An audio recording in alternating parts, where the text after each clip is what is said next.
a low grumble of language that could strike fear into the bravest bully, and they would be gone. Women were the first to turn away, though there were always a few, enough to make it worth her while, who would come to the door at her knock, press a penny into her outstretched hand, and take a bunch of the daisies with speed, lest their fingers touch her skin. Beulah smiled. She would see them again soon enough. When dusk fell, a twig would snap underfoot as a visitor approached her larder with care. The lurcher would look up, a bottomless growl rumbling in her gullet.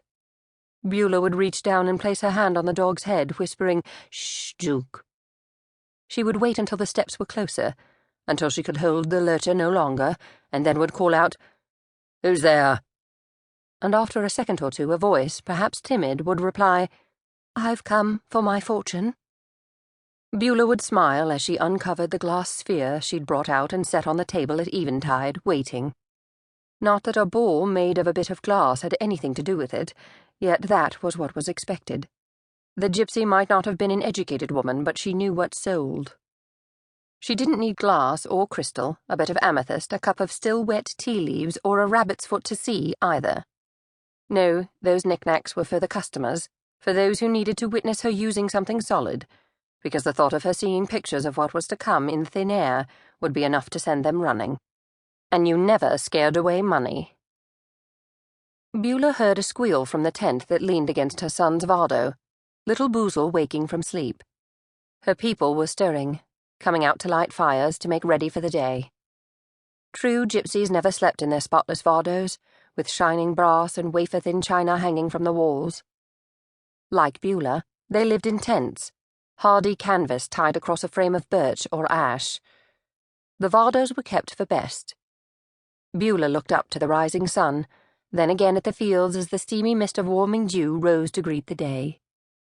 She didn't care for the people of this village, Heronsdean. She saw the dark shadow that enveloped each man and woman and trailed along, weighing them down as they went about their daily round. There were ghosts in this village, ghosts who would allow the neighbors no rest. As she reached down to pour scalding water into the teapot, the old woman's face concertinaed as a throbbing pain and bright light bore down upon her with no warning, a sensation with which she was well familiar.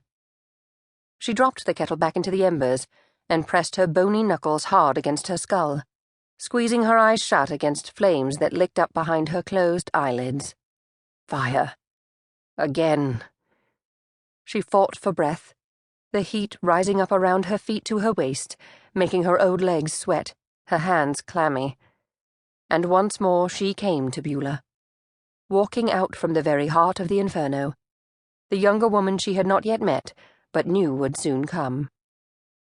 It would not be long now. The time approached.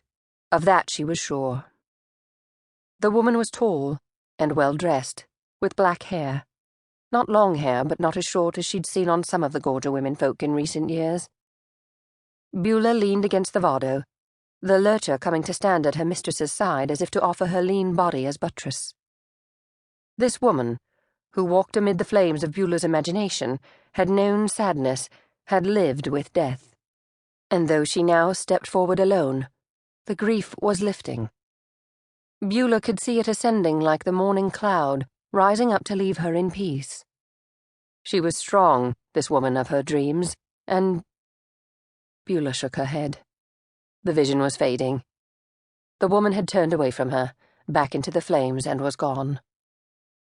The gypsy matriarch held one hand against her forehead, still leaning against her Vardo. She opened her eyes with care and looked about her.